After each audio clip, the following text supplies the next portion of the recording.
हम सब मिलकर पढ़ें। यहोवा मेरा चरवाहा, दाऊद का भजन। यहोवा मेरा चरवाहा है, मुझे कुछ घटी न होगी। वह मुझे हरी हरी चराइयों में बैठाता है, वो मुझे सुखदाई जल के झरने के पास ले चलता है। वह मेरे जी में जी लाता है, धर्म के मार्गों में वह अपने नाम के निमित्त मेरी अगुवाई करता है। चाहे मैं घोर अंधकार से भरी हुई तराई में होकर चलूं, तो भी हानि से न डरूंगा, क्योंकि तू मेरे साथ रहता है। तेरे सोटे और तेरी लाठी से मुझे शांति मिलती है।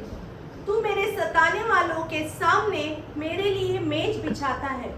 तूने मेरे सिर पर तेल मला है, मेरा कटोरा उमड़ रहा है। निश्चय भलाई और करुणा जीवन भर मेरे साथ साथ बनी रहेगी। मैं यहोवा के नाम में सर्वदा वास करूंगा। परमेश्वर के नाम को धन्यवाद देते। आइए हम बैठे। और शायद ही कोई होगा कि ये जो भजन संहिता 23 किसी को पता नहीं, ऐसा नहीं है। जितने भी विश्वासी लोग हैं तो बचपन से हमें पढ़ाया जाता है। बचपन से छोटे बच्चों को कहा जाता है कि ये पढ़ो, ये बाय हार्ट कर लो। साम 23 तो मुंह पे रहता है और हम कई बार बहुत आसानी से ये 6 वचन को हम बहुत फटाफट बोलते हैं कि हमको ये आता है। और बहुत खुशी की बात है कि वचन आता है। अगर किसी को आता नहीं तो ये बाय हार्ट कर ले, क्योंकि आज के बाद जब आप ये इस वचन से जब आप सुनोगे और जब उसकी बरकत को जानोगे तो आप ये जान पाओगे कि कितनी बड़ी आशीषें परमेश्वर ने इस साम 23 में रखी हुई है। शायद हमने कई बार ये पढ़ा है और कई बार हम बोलते हैं कि यहोवा मेरा चरवाहा है, मुझे कोई घटी नहीं होगी। बहुत सिंपली और बहुत आराम से कहते हैं कि कुछ भी अगर प्रॉब्लम होती है, कुछ भी टेंशन हो जाती है, कभी कमी घटी में आ जाते हैं, तो हम बोलते हैं कि प्रभु यहोवा मेरा चरवाहा है, यहोवा मेरा चरवाहा है और वो मुझे मेरी सारी जरूरतों को पूरा करेगा। लेकिन क्या आप इस बात को सच में हमारे जीवन में रिसीव करते हैं? मुझे बताइए। प्रैक्टिकली बेस्ट जब हम प्रेयर करते हैं, हम चाहते हैं, कभी कोई परिस्थिति आती है तो हम कहते हैं कि प्रभु इस कमी घटी से मुझे निकाल, क्योंकि तू मेरा चरवाहा है और तू मुझे इसमें से निकालेगा, मुझे कोई घटी नहीं होगी, ऐसा वचन कहता है। तो हम इस वचन को क्लेम करते हैं कि प्रभु मुझे कोई घटी नहीं होगी, क्योंकि यहाँ पर ऐसा लिखा है कि तू मेरा चरवाहा है। लेकिन जब हम प्रार्थना करते हैं किसी विषय के बारे में, अगर हम प्रार्थना करते हैं कि प्रभु हमारी कमी घटी को निकाल दे, लेकिन हम एक्चुअल में उसके हाथों में देते नहीं। हम प्रार्थना तो करते हैं कि प्रभु जी तू हमारा चरवाहा है, तू हमारा चरवाहा है, लेकिन कई बार ऐसा होता है कि हमारे चरवाहे हम ही बने रहते। हम परमेश्वर के हाथ में चीजों को देते नहीं है। हम कहते हैं कि प्रभु मुझे पता है तू मेरा चरवाहा है, लेकिन मैं मेरी मर्जी से ही चलूंगा, मैं अपने हिसाब से ही चलूंगा, बस तू मुझे देखते रहे, मुझे बस ऑब्जर्व कर, जब मैं गिरूं तब तू आ, तब तू मुझे उठा, मुझे पता है कि तू मुझे उठा लेगा, लेकिन जब तक मैं अपने आप से कोशिशें करता हूँ मुझे कर लेने दे। कई बार हम ऐसा चलते हैं, लेकिन वचन दाऊद कहने लगा, क्योंकि दाऊद एक बचपन से जब छोटा सा था, जो अपने पिता के घर पे अपने पिता के आज्ञा में जब वो चलता था तो वो एक गडरिया था और उसके पास कई सारे भेड़ बकरियां थी और उनको चराता था। और जब वो उसको देख रहा, वो भेड़ बकरियों को जब चराते वक्त उसने उनको देखा, तब उसने ये वचन को लिखा कि कैसे एक चरवाहा होने के नाते अगर मेरी एक जिम्मेदारी है कि मेरी एक भी भेड़ कहीं खो ना जाए, या मेरी कोई भेड़ को अगर कुछ दुख होता है, कहीं रास्ता भटक जाती है, तो मेरा एक काम है कि मैं उस पर ध्यान रखूं, मैं उसको वहां से ले आऊं, मैं उसको शेर से या फिर लोमड़ी से मैं उसे बचाऊं। तो वो जैसे मैं मेरी भेड़ों के लिए करता हूँ, तो मेरा खुदा मेरे लिए मुझे वैसा देखता है। मेरा खुदा मुझे कैसा देखता है कि मैं एक भेड़ के समान हूँ। जैसे हम नए करार में जब पढ़ते हैं कि परमेश्वर 99 को छोड़कर मेरे लिए एक भेड़ के लिए वो आया और उसने मेरी जान बचाने के लिए उसने सलीब पर अपनी जान दी। तो एक चरवाहा अपने भेड़ के लिए संकट में जाता है, आगे जाता है और आगे जाके अपनी भेड़ के लिए वो जान बचाता है। इसलिए दाऊद कहता है कि यहोवा मेरा चरवाहा है, मुझे कोई घटी नहीं होगी। हमारे डे टू डे लाइफ में जब हम विश्वास करते हैं, हम विश्वासी है, हम यीशु मसीह पर विश्वास करते हैं, तो हम कहते हैं कि प्रभु हमें चलाने वाले आप हो, आप हमारी सारी ज़रूरतों को पूरे करते हो। हमारी फाइनेंशियल चीज़ें हैं, हमारी हेल्थ है, हमारे कामकाज है, हमारा फैमिली लाइफ है, हर एक चीज़ों के चरवाहा आप हो। फिर आगे वचन कहता है कि वो मेरे जी में जी लाता है, धर्म के मार्गों में वो अपने नाम के निमित्त मेरी अगुवाई करता है। वो मुझे जी में जी लाता है। जब मैं कभी अकेले पढ़ती हूँ, जब मैं कभी डाउन, कई बार आपने अनुभव किया होगा कि हम बहुत, ऐसा लगता है कभी कि मैं बहुत रो, पता नहीं क्यों, लेकिन ऐसा लगता है कि मैं बहुत रो, मेरा मन अच्छा नहीं लग रहा है, आज कुछ अच्छा नहीं लग रहा है, आज थोड़ा सा लग रहा है कि कुछ अलग ही लग रहा है, कि मुझे समझ में नहीं आ रहा है, लेकिन मुझे ऐसा लग रहा है कि मैं बहुत रो। तो परमेश्वर का वचन कैसे अपने को शांति देता है। वो उस समय वो अपने साथ होता है जहाँ पर हमारे साथ में कोई नहीं होता है। अगर हम भीड़ में भी है, अगर हम कई सारे भीड़ में रहते हैं, लेकिन कई बार हम अंदर से, दिल से अकेले होते हैं। लेकिन परमेश्वर का वचन आज ये बरकत है, वो कहता है कि मैं तेरे जी में जी लाता हूँ, मैं तुझे शांति देता हूँ, मैं शांति देता हूँ। शांति देने वाला परमेश्वर, वो हमारी ज़रूरतों को, हमने देखा कि वो हमारी ज़रूरतों को पूरा करता है। दूसरे वचन में कहता है कि मैं तुझे जी में जी लाता हूँ, मैं तुझे तसल्ली देता हूँ तेरी सारी चीज़ों में, तेरे जितने भी टेंशन है, तेरे जो बोझ है, जितने बोझों को आप संसार में लेके चलते हो, तो उसमें मैं तुमको तसल्ली देता हूँ। कोई दुनिया देती है वैसी तसल्ली नहीं, लेकिन जो यीशु हमें शांति देता है, तो हमें वो शांति महसूस होती है। फिर तीसरा वचन कहता है, चौथा वचन कहता है कि चाहे मैं घोर अंधकार से भरी हुई तराई में होकर चलूं, तो भी हानि से न डरूंगा, क्योंकि तू मेरे साथ रहता है। ये हमारे साथ चलने वाला एबेनेज़र परमेश्वर है, जो हमारे साथ साथ चलता है। अगर हम तूफानों में हैं, हम टेंशन में हैं, हम परेशानी में हैं, हम कमी घटी में हैं, हम बीमारी में हैं, हमारी कोई भी परिस्थिति क्यों ना हो, लेकिन हमारा परमेश्वर हमारे साथ कभी नहीं छोड़ता। अगर एक बच्चा है, अगर एक छोटा बच्चा अगर वो अपने पेरेंट्स के साथ चलता है, तो पेरेंट्स ध्यान देते हैं कि बच्चा कहीं यहाँ वहाँ भटके नहीं। वो बच्चों पे डिपेंड नहीं रहते कि ये मेरा हाथ पकड़ के मेरे साथ चलेगा। पिता रहता है कि वो अपने बच्चे का हाथ थामे रहता है, वो जाने नहीं देता। वैसा अपना परमेश्वर हर परिस्थिति में अपने साथ साथ चलता है, क्योंकि उसने हमें बनाया ही इसलिए कि ताकि हम अकेले ना रहे, हम उसकी उपस्थिति में, उसके संगति में बने रहे, हमेशा बने रहे, और हम उस उपस्थिति को जाने कि मेरा परमेश्वर मेरे साथ साथ चलता है। वो मेरी, जैसे हमने देखा कि वो अपनी कमी घटी में अपने साथ है, वो हमें तसल्ली देता है, और वो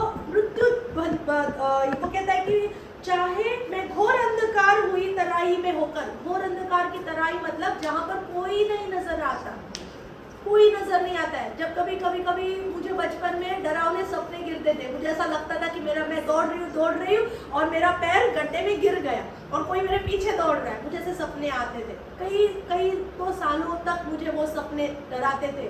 जब भी मैं सोती थी तो मैं सोचती थी कि बाप रे वो सपना वापस गिरेगा। मुझे ऐसा लगता था मेरे पीछे कोई तो दौड़ रहा है, मैं आगे दौड़ रही हूँ और मेरे पीछे कोई दौड़ रहा है। कई साल तक मुझे वो सपने आते थे, लेकिन प्रेज़ गॉड कि परमेश्वर ने मुझे उन सारी बातों से आजाद किया। मुझे उसमें से, सब में से, वो सारी जो अंधकार की तराई जो शैतान ने मेरे लिए रखी हुई थी, मुझे परमेश्वर ने उसमें से, गड्ढे में से निकाल कर बाहर निकाला। तो हमारा परमेश्वर है कि वो उस गड्ढे में भी हमारे साथ रहता है। जो शैतान ने हमारे लिए गड्ढा तैयार किया हुआ है, वो चाहता है कि हम गिरे, हम वहां पर पड़े रहे, हम कीचड़ में पड़े रहे, हम पाप की दलदल में फंसे रहे, लेकिन उधर भी परमेश्वर मेरे साथ, मेरे हाथ को उठाकर, मेरे हाथ को पकड़कर मुझे बाहर निकालने की सामर्थ को रखता है। वो परमेश्वर वहां भी मेरे साथ, अपने साथ, आप लोगों के साथ, हमारे साथ वहां पर भी रहेगा, और उसका एक प्रॉमिस है, तो भी हानि से न डरूंगा। अगर मेरी हानि होने पर भी है, फिर भी मैं नहीं डरूंगा, क्योंकि मेरे साथ कौन है? मेरे साथ परमेश्वर है, मेरे आगे पीछे, उसने मुझे आगे पीछे से घेर रखा है, उसका हाथ मुझ पर है। दाऊद कहता है कि उसका हाथ मुझ पर है। जब मेरे परमेश्वर का हाथ मुझ पर है, तो मुझे कौन कैसे खींच सकता है? कर सकता है? अगर एक चरवाहा साथ भेड़ के साथ चले, तो क्या लोमड़ी आएगी? क्या लोमड़ी आ सकती है? क्या शेर आ सकता है? साथ है। शैतान तभी आता है जब हम अकेले, वो अपने को अकेला पाता है। शैतान तभी अटैक करता है जब वो देखता है कि अकेले। जब हम उपस्थिति से घिरे रहते हैं, वो हमारे आसपास आ नहीं सकते, वो हमें छू नहीं सकते। तो वचन कहता है कि मैं तेरे साथ साथ चलूंगा, वो मेरे साथ साथ है। और अगर मुझ पर हानि आएगी, अगर मैं अंधकार में जाऊंगा, क्योंकि वचन कहता है कि चाहे मैं घोर अंधकार की हुई तराइयों से चलूं, मतलब चलना पड़ेगा, जाना पड़ेगा, परिस्थिति आएगी, लेकिन परमेश्वर हमें छोड़ता नहीं है। वो हमारे साथ उस परिस्थिति में चलता है और उसमें से हमें बाहर निकालता है।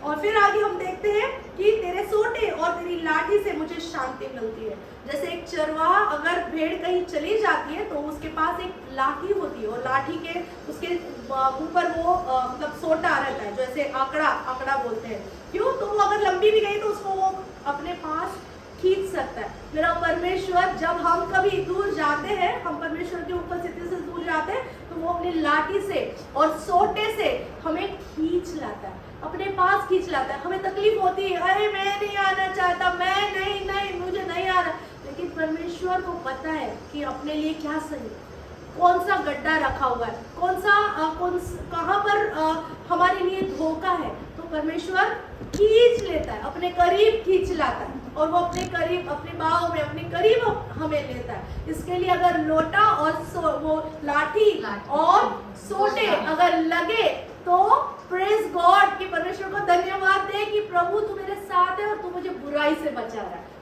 तू नहीं चाहता कि मेरी हानि हो, इसके लिए तू मुझे वो ट्रीटमेंट, वो ट्रेनिंग के तौर पे उसे लेना। जब भी कभी लाठी लगे तो समझना कि शायद हम कहीं और जा रहे थे और परमेश्वर हमें करीब ला रहा है। और फिर 5वां वचन कहता है, तू मेरे सताने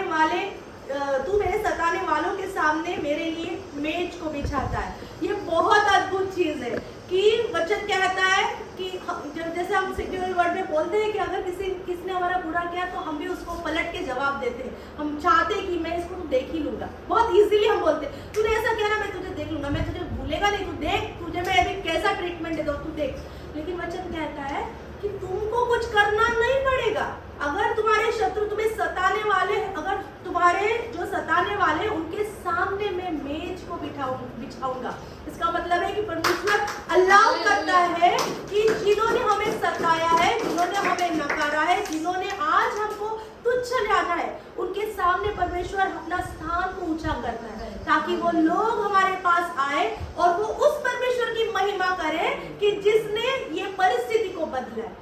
लोग, हम नहीं बदल पाते, हम हमारी परिस्थिति को नहीं बदल पाते, लेकिन जब परमेश्वर हमारी ओर से लड़ता है, जब हमारी ओर से लड़ता है, तो वो परिस्थिति को चेंज करना जानता है।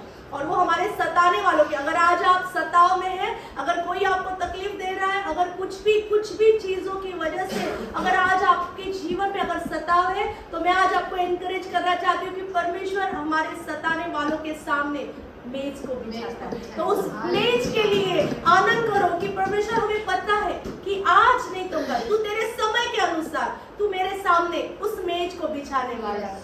और फिर वचन कहता है, ये बहुत सबसे इंपॉर्टेंट वचन है कि तूने मेरे सिर पर तेल मला है, मेरा कटोरा उमड़ रहा है। अगर आज कमी घटी भी है तो भी एनकरेज करना चाहती हूँ कि हमारे कटोरे उमड़ रहे हैं। क्यों? तो क्योंकि उसने हमारे जीवन में वो तेल को रखा है। पवित्र आत्मा का दर्शन है ये जो कहता है कि तूने मेरे सिर पर तेल मला है, क्योंकि उसने हमें अभिषेक किया है।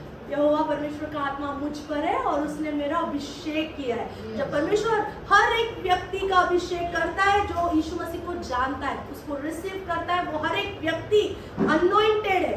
तो आज हम सभी लोग जो जितने हम हैं, आज हम हल्के नहीं हैं, हम यीशु मसीह के वैल्यूएबल है। हम बहुत इसके लिए हम बहुत वैल्यूएबल प्रजा है, हम अनॉइंटेड है, क्योंकि दाऊद कहता है कि उसने मेरे सर पर तेल मला है। आज हमें पता नहीं, लेकिन वचन यही कहता है कि आप लोग, मैं और आप लोग, यहाँ पर बैठा हुआ हर एक छोटे से छोटा, बड़ा सा बड़ा व्यक्ति अनॉइंटेड है उस तेल से, पवित्र आत्मा के अभिषेक से अनॉइंटेड है। और जबकि अनॉइंटेड है, जहाँ पर अनॉइंटिंग होती है वहां पर कटोरे उमड़ते हैं, वहां पर कोई बंधन रहता नहीं। अभिषेक के कारण हर एक जुआ तोड़ा जाएगा, वचन कहता है। तो जहाँ पर अभिषेक है पर कटोरे उमल दे। फिर वो कटोरे तुम्हारे फाइनेंस के रहने दो, तुम्हारी हीलिंग के रहने दो, तुम्हारे रिलेशनशिप के रहने दो, या अन्य और कोई चीज जो परमेश्वर जानता है, वो कटोरों को उमड़ने वाला परमेश्वर है। और फिर लास्ट वचन बताती हूँ, 6th वचन, निश्चय भलाई और करुणा जीवन भर मेरे साथ बनी रहेगी और मैं यहोवा के धाम में सर्वदा वास करूंगा। ये हमारा फाइनल डेस्टिनेशन है। वचन कहता है कि निश्चय भलाई और करुणा। हम एक बार पास्टर जो हमारे घर पर आए थे, उन्होंने हमको बड़ी अच्छी बात बताई कि ये भलाई और करुणा ये 2 स्वर्गदूत है जो परमेश्वर ने हमको दिए हैं। तो भलाई का स्वर्गदूत मेरे साथ है, करुणा का स्वर्गदूत मेरे साथ है। जब भलाई, परमेश्वर की भलाई और करुणा का स्वर्गदूत अगर मेरे साथ है, तो मेरे क्या प्रॉब्लम है? फिर मेरे पास तो कोई प्रॉब्लम होनी ही नहीं चाहिए, क्योंकि मेरी सारी जरूरतों को पूरा करने वाला, मुझे अंधेरे में से निकालने वाला, मुझे बीमारी से उठाने वाला, मेरे फाइनेंस को रिस्टोर करने वाला, मुझे मेरे जान में जी लाने वाला परमेश्वर, और ये 2 स्वर्गदूत अगर मेरे जीवन में है, तो मैं यहोवा के धाम में सर्वदा वास करूंगा। मतलब मैं परमेश्वर के साथ हमेशा बना रहूंगा, पृथ्वी पर भी, और जब परमेश्वर आए तो उसके साथ बना। तो परमेश्वर ये 6 वचन, आज ये 6 आशीर्वाद, ये 6 ब्लेसिंग्स के तौर पर आज हम यीशु मसीह के नाम से हम अपने जीवन में रिसीव करें। परमेश्वर आपको आशीषित करे।